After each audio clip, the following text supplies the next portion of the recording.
Les titres de l'actualité au Nigeria, 13 personnes ont été tuées dans des affrontements entre voleurs de bétail et miliciens locaux dans l'état de Zamfara, dans le nord du pays.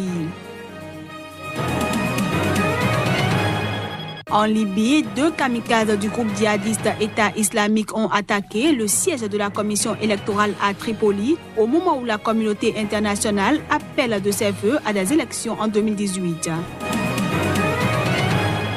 Enfin, en Gambie, 2 généraux de l'ancien président Yahya Jammeh, poursuivis pour désertion, ont plaidé non coupables ce mercredi devant une cour martiale de Banjul.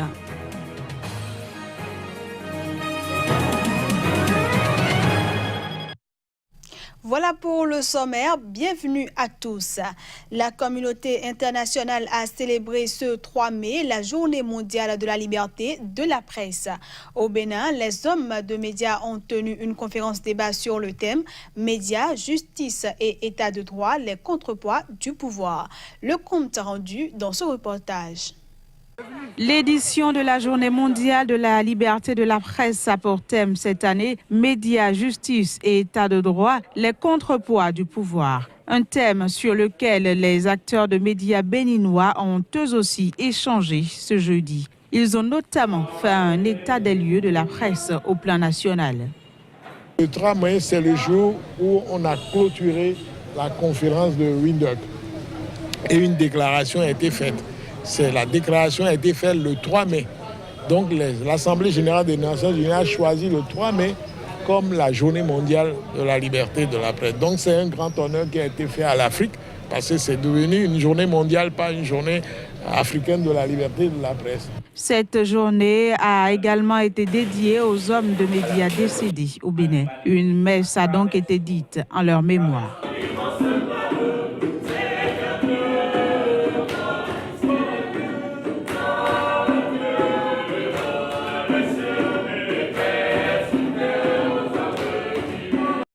À Madagascar, l'armée et la police ont appelé le gouvernement et l'opposition à trouver rapidement une issue à la crise politique qui agite le pays. Cette interpellation des forces de l'ordre intervient au 12e jour de la fronde contre le régime du président Eri, que l'opposition appelle à démissionner.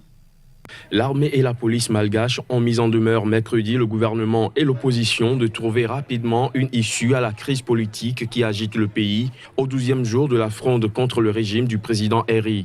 Les responsables des forces de l'ordre ont appelé les chefs de partis politiques concernés par la crise actuelle à prendre leur entière responsabilité le plus tôt possible pour trouver une solution. Ils ont également lancé un appel à tous les citoyens malgaches de ne plus se laisser manipuler par les politiques. Nous lançons un appel à tous les citoyens sans exception de ne plus se laisser manipuler par les politiques. Ça suffit, le sang versé, les pertes en vies humaines. Ne faites pas de l'égoïsme et la cupidité des raisons pour sacrifier vos compatriotes. Depuis près de 2 semaines, des centaines de partisans de l'opposition occupent chaque jour la place du 13 mai au cœur de la capitale Antananarivo pour dénoncer l'adoption de lois électorales à leurs yeux partiales et exiger la démission du chef de l'État. L'opposition et le parti au pouvoir se sont rencontrés quelques heures la semaine dernière sous l'égide de l'Union africaine pour trouver une solution à la crise, mais leurs discussions ont tourné court. Allons cette fois-ci au Nigeria où 13 personnes ont été tuées dans des affrontements entre voleurs de bétail et miliciens locaux dans l'état de Zamfara dans le nord du pays. L'information a été rendue publique par la police ce jeudi. Il faut dire que la hausse de la criminalité dans cette région a fait des dizaines de morts cette dernière semaine. Des échanges de tirs ont opposé des membres d'une milice locale d'autodéfense et un gang de voleurs de bétail mardi et mercredi dans le village de Fonkachi, dans le district de Marou, selon le porte-parole de la police de Zamfara, Mohamed Cheou. Nos hommes ont récupéré 13 cadavres du gang criminel et des miliciens après les affrontements, a déclaré Cheou. Les miliciens ont combattu le gang armé qui a pris d'assaut le village mardi soir jusqu'à mercredi matin pour s'emparer des troupeaux appartenant aux villageois, a-t-il précisé. Des renforts policiers ont été déployés après les violences pour sécuriser la zone, selon le porte-parole. Les enlèvements contre rançon et les vols de bétail à grande échelle sont devenus courants dans les communautés rurales de l'État de Zamfara où l'essentiel de la population, majoritairement musulmane, vit de l'élevage, de la chasse et de l'agriculture. Mais les attaques criminelles ont connu une forte recrudescence ces dernières semaines, faisant plusieurs dizaines de morts dans des villages souvent reculés où les forces de sécurité sont peu présentes. Les villageois ont de leur côté constitué des milices d'autodéfense pour lutter contre les bandes armées, mais sont parfois eux aussi accusés d'exactions et d'exécutions extrajudiciaires contre les criminels présumés. Le 19 avril, des affrontements entre bandes armées et villageois avaient fait 27 morts, quelques jours après une attaque attribuée à des voleurs de bétail dans le district d'Anka qui avait fait 26 morts. Fin mars, 36 éleveurs avaient également été tués dans une attaque similaire menée par des hommes armés à moto dans le village de Bawar Daji.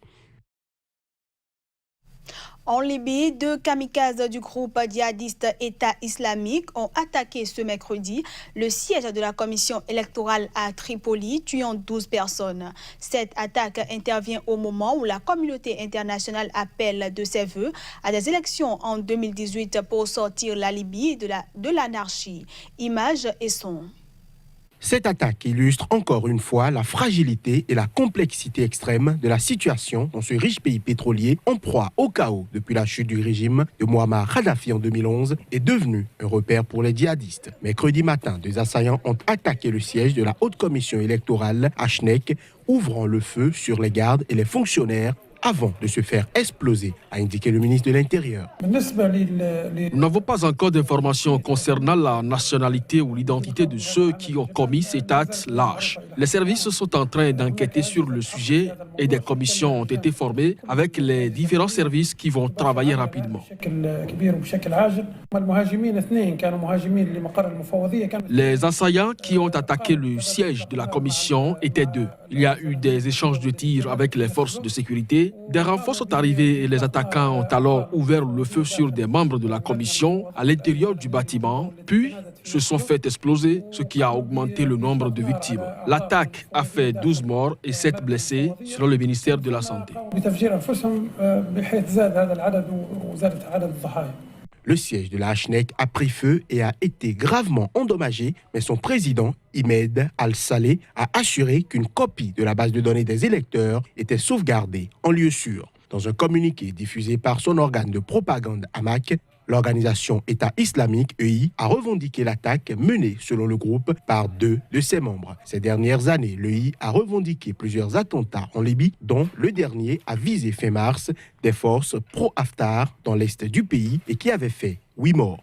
Malgré la perte de son principal fief de Sirte en décembre 2016, le groupe djihadiste reste actif dans le centre et le sud libyen. Il faut dire qu'un nouveau bilan de cette attaque fait état de 14 morts. Pendant ce temps, en Gambie, 2 généraux de l'ex-président Yahya Jammeh, qui l'avaient suivi en exil avant de retourner dans leur pays en janvier et d'être inculpés de désertion, ont plaidé non coupables ce mercredi. C'était devant une cour martiale de Banjul. Arrêtés le 21 janvier dernier, peu après leur retour de la Guinée équatoriale, les généraux Assoumana Tamba, ancien commandant de la garde présidentielle, et Oumpa Mendy, ex-responsable de la protection rapprochée de Yahya Jammeh, ont plaidé non coupables ce mercredi devant une cour martiale de Banjul, et ce, après la lecture des charges pesant contre eux. Poursuivis pour désertion de poste, les 2 généraux encourent la réclusion à perpétuité s'ils sont reconnus coupables. Lors d'une audience début avril, les avocats de la défense avaient vainement essayé de récuser la cour martiale, estimant que leurs clients ne faisaient plus partie de l'armée puisque leur salaire avait été suspendu, et ce, après leur départ du pays et que leur équipement leur avait été retiré peu après leur retour en Gambie. Le procès avait ensuite été ajourné à 2 reprises. Mais ce mercredi, un représentant de l'État a réclamé que le procès démarre sans plus attendre, mais les avocats des prévenus ont demandé un nouveau report d'1 semaine. Leur requête a été acceptée par la Cour qui a fixé les prochaines audiences au 9 et 10 mai prochain. 330 millions d'euros, c'est le montant de la somme constituant un accord historique impliquant 7 géants miniers d'Afrique du Sud. Le dit accord signé ce jeudi vise l'indemnisation de plusieurs dizaines de milliers de leurs employés malades de la silicose. Les détails. Paraphé devant la presse à Johannesburg, cet accord entrera en vigueur une fois validé par la justice sud-africaine. Pour en arriver là, il aura fallu de longues années de négociations et une plainte en nom collectif déposée par les mineurs. Selon l'accord, jusqu'à 100 000 mineurs qui ont travaillé dans les mines d'or d'Afrique du Sud depuis 1965 et leurs ayants droit devraient bénéficier de compensations. D'après l'un des avocats des plaignants, l'objectif était de tenir l'industrie aurifère responsable des énormes dommages qu'elle a causés à ses salariés pendant des années et d'offrir des compensations aux familles des mineurs et des anciens mineurs. En 2016 déjà, les mineurs avaient obtenu de la Haute Cour de Johannesburg l'autorisation d'engager une action collective contre leurs employeurs, une première dans ce secteur. Ils affirmaient avoir contracté cette maladie, la silicose, en étant contraints par leurs employeurs de travailler pendant des années dans des conditions jugées dangereuses. En effet, surnommée le mal des mineurs, la silicose est provoquée par l'inhalation de poussière de silice, notamment lors du forage de roches. Elle affecte les poumons de manière irréversible. Toutefois, elle est évitable en portant des équipements de protection. Le ministre de la Santé de l'Afrique du Sud a salué un accord historique dans la plus importante action en nom collectif de l'histoire du secteur minier sud-africain.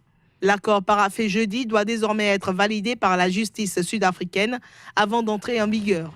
L'accord ne met toutefois pas fin à la plainte en nom collectif déposée devant la justice, puisque 2 entreprises minières poursuivies par les mineurs ne l'ont pas signée. Et puis, de nombreux foyers dans le nord de l'Inde ont subi les affres de tempêtes de sable meurtrières. L'État de l'Uttar Pradesh est particulièrement touché et on dénombre au moins 120 morts. Le nord de l'Inde a été le théâtre dans la nuit de mercredi à jeudi de tempêtes de sable. Il s'agit d'une des catastrophes les plus meurtrières de ces dernières décennies, d'après des responsables locaux. Plus d'une centaine de personnes ont péri en raison de vents soufflant jusqu'à 130 km/h. Le bilan pourrait être amené à s'alourdir alors que les secouristes s'affairent encore dans les décombres à la recherche de survivants. La veille de ce drame, dans un épisode météorologique distinct, la foudre a par ailleurs provoqué la mort de 14 personnes dans l'état méridional d'Andhra Pradesh. D'une rare violence, le vent a déraciné des arbres, abattu des murs de maisons, renversé des pylônes électriques. Le district d'Andhra, dans l'Uttar Pradesh, où se situe le Taj Mahal, est la région la plus lourdement affectée, avec plus de 43 décès répertoriés. Le célèbre mausolée moghol est quant à lui intact.